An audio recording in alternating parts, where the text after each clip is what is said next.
Hello students, आज हम कुछ छोटी छोटी टर्म्स को डिस्कस करेंगे यहाँ पे। तो लेट्स स्टार्ट। फर्स्ट है एटम। आज तक आपने एटम वर्ड बहुत ज़्यादा बार यूज़ किया होगा, आपने सुना भी होगा एटम, मॉलिक्यूल, इनके बारे में। लेकिन एक्चुअल में एटम और मॉलिक्यूल का मतलब क्या होता है ये आप आज देखेंगे। एटम जो है it is the smallest particle of an element which may or may not be capable of independent existence. यानी ये एलिमेंट का वो स्मॉलेस्ट पार्टिकल होता है जो कैपेबल में not be capable, may or may not be capable, यानी capable हो भी सकता है और नहीं भी, फॉर देयर इंडिपेंडेंट एग्जिस्टेंस, कि इंडिपेंडेंट एग्जिस्टेंस कर भी सकता है और नहीं भी कर सकता, लेकिन ये सबसे स्मॉलेस्ट पार्टिकल होता है। तो देखिए फॉर एग्जाम्पल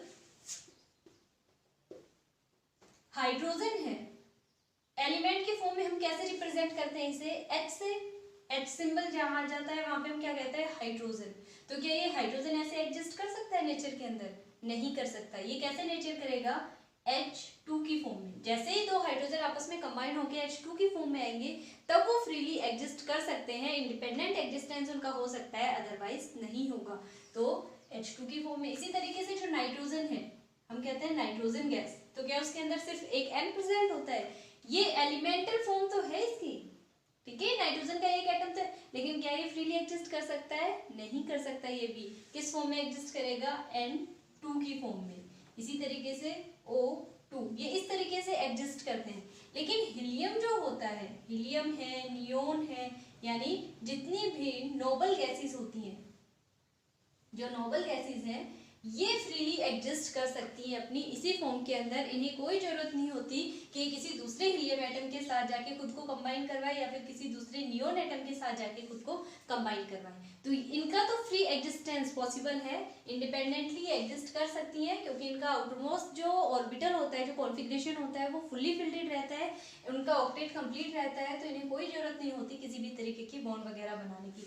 लेकिन इन केस के अंदर क्या होता है, ये फ्रीली एग्जिस्ट नहीं कर सकते, इंडिपेंडेंट नहीं रह सकते, इन्हें डायटोमिक फॉर्म के अंदर ही आना पड़ेगा। ठीक है, नेक्स्ट देखिए मॉलिक्यूल।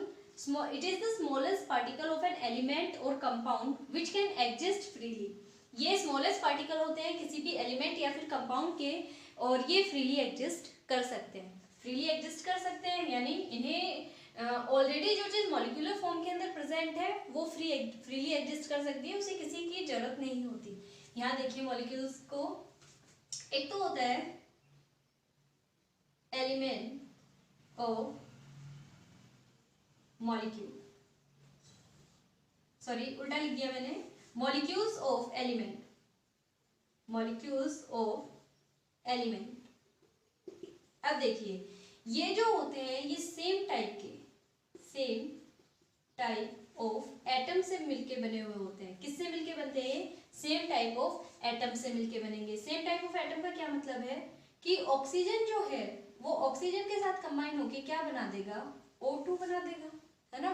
तो ये एलिमेंट है, ये एटम है एक, ये दूसरा एटम है, दोनों मिलके क्या बना देंगे, O2 बना देंगे।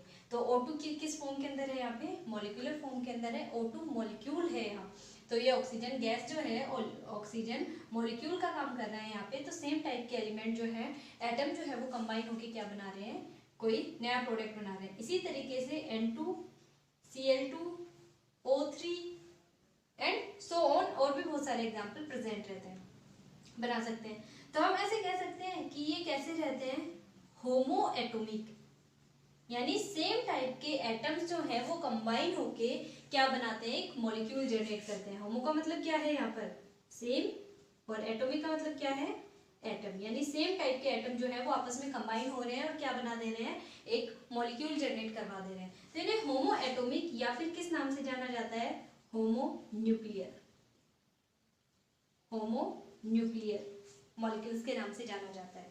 तो पता चल रहा है होमो एटॉमिक क्यों कह रहे हैं, क्योंकि सेम टाइप के एटम आपस में कंबाइन होकर मॉलिक्यूल को बना रहे हैं। दोनों सेम टाइप के एटम है, कंबाइन होकर क्या बना रहे हैं, नया मॉलिक्यूल बना दे रहे हैं उसी तरीके का।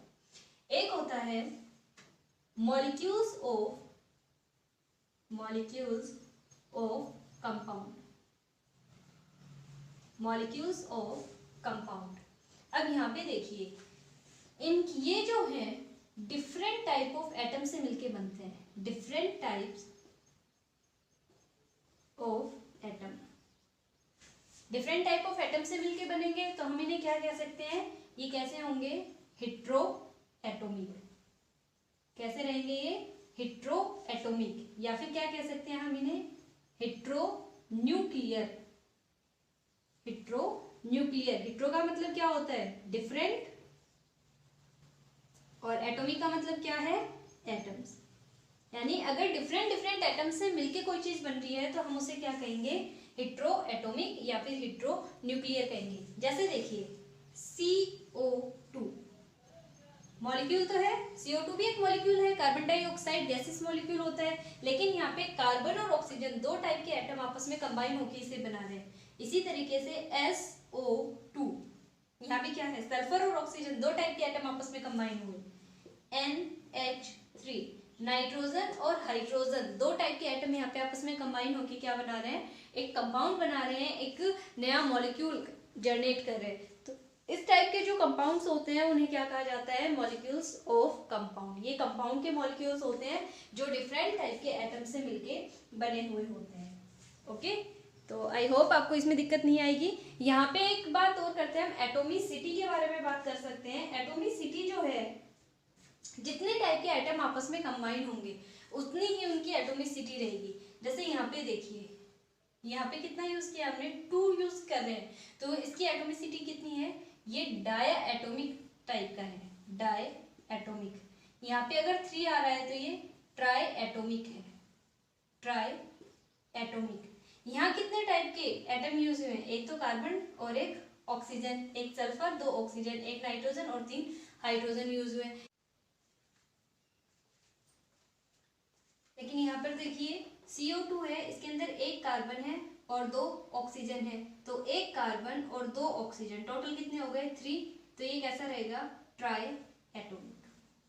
ठीक है, ट्राई एटॉमिक। ऐसे ही ये भी क्या है, एक सल्फर और 2 ऑक्सीजन, कितना हो गया, टोटल 3 के इक्वल, तो ये भी कैसा रहेगा, ट्राई एटॉमिक। यहाँ पे एक नाइट्रोजन है और 3 हाइड्रोजन है, तो टोटल नंबर ऑफ एटम कितने हो गए, एक तो नाइट्रोजन का और 3 हाइड्रोजन के, टोटल कितने हो गए, 4। तो ये कैसा रहेगा, tetra atomic, tetra atomic type का रहेगा।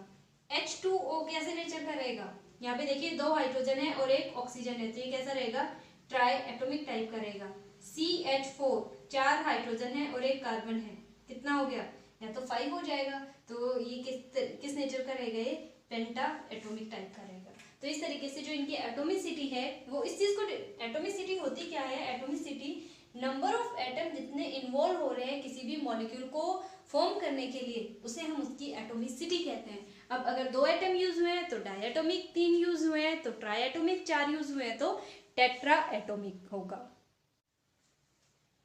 कुछ एक छोटी छोटी टर्म और हैं, ये देखिए हाइग्रोस्कोपिक, ये शायद आपने पहले ना सुनी हो, अभी सुन रहे हो आप। इन तीनों के अंदर बहुत ही लिटिल माइन्यूट सा डिफरेंस है। तो देखिए हाइग्रोस्कोपिक जो टर्म है, ये उन सब्सटेंसेस के लिए यूज की जाती है जो एयर में से मॉइस्चर को एब्जॉर्ब कर लेते हैं। क्या करेंगे ये, एब्जॉर्ब मॉइस्चर फ्रॉम एयर। ध्यान से समझना इस चीज को, ये क्या करते हैं, एयर में से मॉइस्चर को एब्जॉर्ब कर लेते हैं। एग्जाम्पल क्या है इनके, CuSO4 किस कंडीशन में रहेगा, ये एनहाइड्रस फॉर्म के अंदर होना चाहिए, या फिर CaO भी इसके एग्जाम्पल में कंसीडर कर लेते हैं, P2O5 को भी कंसीडर कर सकते हो आप। तो ये सारे कैसे रहते हैं, हाइग्रोस्कोपिक नेचर के रहते हैं। अगर ये कहीं पे प्रेजेंट है तो और इसके सराउंडिंग में एयर है जिसमें मॉइस्चर प्रेजेंट है, तो ये उस एयर को ड्राई कर देंगे, उसमें से पूरे मॉइस्चर को एब्जॉर्ब कर लेते हैं। तो इस टाइप की जो प्रॉपर्टी शो करते हैं कंपाउंड, उन्हें हम क्या कहते हैं, हाइग्रोस्कोपिक कंपाउंड्स कहते हैं। अब बात आती है डेलिक्वेसेंट। डेलिक्वेसेंट क्या होते हैं, ये भी सेम काम करते हैं, ये भी क्या करेंगे, एब्सॉर्ब मॉइस्चर फ्रॉम एयर। क्या करेंगे ये, एब्जॉर्ब मॉइस्चर फ्रॉम एयर, ये भी एयर में से क्या कर रहे हैं, मॉइस्चर को एब्जॉर्ब कर लें। बट क्या होता है इनके अंदर, जैसे ये मॉइस्चर को एब्जॉर्ब करेंगे, but they start, they become in molten और लिक्विड और you can say solution form. जैसे ये मॉइस्चर को एब्जॉर्ब करते हैं ये तुरंत क्या करेंगे, लिक्विफाई होना स्टार्ट कर देंगे, या तो मॉल्टन स्टेट में आएंगे या लिक्विड स्टेट के अंदर आएंगे या फिर सॉल्यूशन फॉर्म के अंदर आ जाएंगे। तो इस टाइप की जो भी कंपाउंड प्रॉपर्टी शो करते हैं उन्हें क्या कहेंगे, हम डेलिक्वेसेंट कहेंगे। For example NaOH, this is the best example. अगर NaOH के डब्बे को जब हम लैब के अंदर काम करते हैं और उस टाइम पे आपके पास जो सॉल्ट होते हैं, जो केमिकल्स होते हैं वो अलग अलग कंटेनर्स के अंदर होते हैं। अगर NaOH के कंटेनर को आपने खुला छोड़ दिया तो आप देखेंगे कि ये पूरा का पूरा क्या होता है, लिक्विफाई हो जाएगा। और आप जब दोबारा से अगर सोचें कि हम इसकी पैलेट्स ऑब्टेन कर ले तो वो नहीं मिलेंगे आपको। पैलेट्स की फॉर्म में होते हैं, छोटी छोटी पैलेट्स होती हैं NaOH की, लेकिन अगर हमने इसे खुला छोड़ दिया या टाइट सील टाइट बंद नहीं किया तो ये पूरी एयर में से मॉइस्चर को एब्जॉर्ब करके लिक्विफाई होना स्टार्ट कर देगा। इसी तरीके से जो KOH है ये भी सेम प्रॉपर्टी शो करता है। MgCl2 है, CaCl2 है, इन सब के अंदर सेम नेचर की प्रॉपर्टीज प्रेजेंट रहती है। तो ये इसे क्या कहेंगे हम, डेलिक्वेसेंट नेचर है ये इनका। इसके बाद है इफ्लोरोसेंट। इफ्लोरोसेंट कौन से कंपाउंड होते हैं, ये भी सेम जैसे जो क्रिस्टलाइन कंपाउंड होते हैं। क्रिस्टलाइन कंपाउंड का क्या मतलब है, जैसे देखिए CuSO4.5H2O। अब इसके अंदर जो ये 5H2O लिखा हुआ है ना, ये क्रिस्टलाइन वाटर है। कौन सा वाटर है, ये क्रिस्टलाइन कंपाउंड है और ये क्रिस्टलाइन वाटर प्रेजेंट है, इसमें क्रिस्टलाइन फॉर्म का सॉल्ट है। तो ये कैसा है, हाइड्रस फॉर्म में। यहाँ देखो CuSO4 लिखा हुआ था, किस फॉर्म में था, एनहाइड्रस फॉर्म में, और अब ये यहाँ किस फॉर्म के अंदर है, हाइड्रस फॉर्म के अंदर प्रेजेंट है। इसके अलावा आपने ये कंपाउंड भी लैब में कभी जाएंगे आप तब देखना, ये भी जो है कंपाउंड वहाँ पे रखे रहते हैं। आप जब उन कंटेनर्स को उठा के देखेंगे तो उनके ऊपर ये फॉर्मूलाज उन पे लिखे रहते हैं। अगर इस टाइप के कंपाउंड को हमने खुला छोड़ दिया एयर की प्रेजेंस में तो इनका जो ये क्रिस्टलाइन वाटर होता है ये आइदर